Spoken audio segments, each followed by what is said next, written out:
सोलापूर जिल्हा माला जंगम, बेडा जंगम, बुडगा जंगम समाजाच्या वतीने पत्रकार परिषद घेण्यात आली। तदनंतर समाजाच्या वतीने विविध मागण्यांसंदर्भात माननीय जिल्हाधिकारी सोलापूर यांना निवेदन सादर करण्यात आले। यावेळी नागणसूर मठाचे मठाधीश श्री श्री 108 श्रीकंठ शिवाचार्य महास्वामीजी यांच्या नेतृत्वाखाली शिष्टमंडळाने जिल्हाधिकाऱ्यांची भेट घेऊन समाजाच्या मागण्या मांडल्या।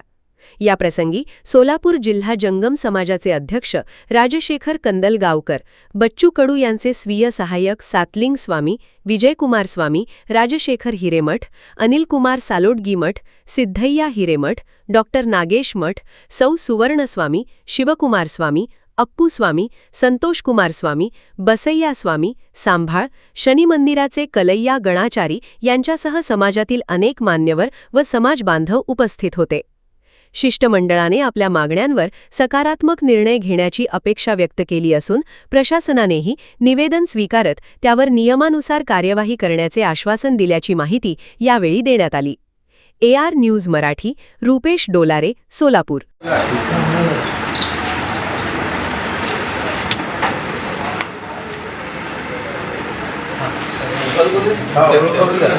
मी सोलापूर जिल्हा जंगम समाज अध्यक्ष राजशेखर कंदलगावकर दिनांक 31 जुलै 2026 रोजी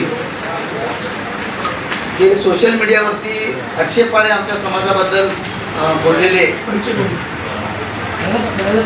आमच्या समाजाचे धर्मगुरू श्रीकंठ शिवाचार्य नागणसूर अप्पाजी व आमचे सातलिंग स्वामी व आमचे शिवकुमार स्वामी व आमच्या मॅडम सुप्रिया सोमनाथ स्वामी अशा या पत्रकार परिषद आम्ही घेत आहोत की आमच्या समाजाबद्दल श्रीयुत केशव इंगळे यांनी समाजाबद्दल आक्षेपार्ह वक्तव्य केल्यामुळे आमच्या समाजाच्या भावना दुखावल्या गेल्या आहेत। आमचा समाज एकूण सर्वजण तरुण मंडळी एका वेगळ्या वळणावर असल्यामुळे ते आम्ही शांततेने इथं पत्रकार परिषद घेऊन निवेदन देण्याचं आमचं मानस आहे।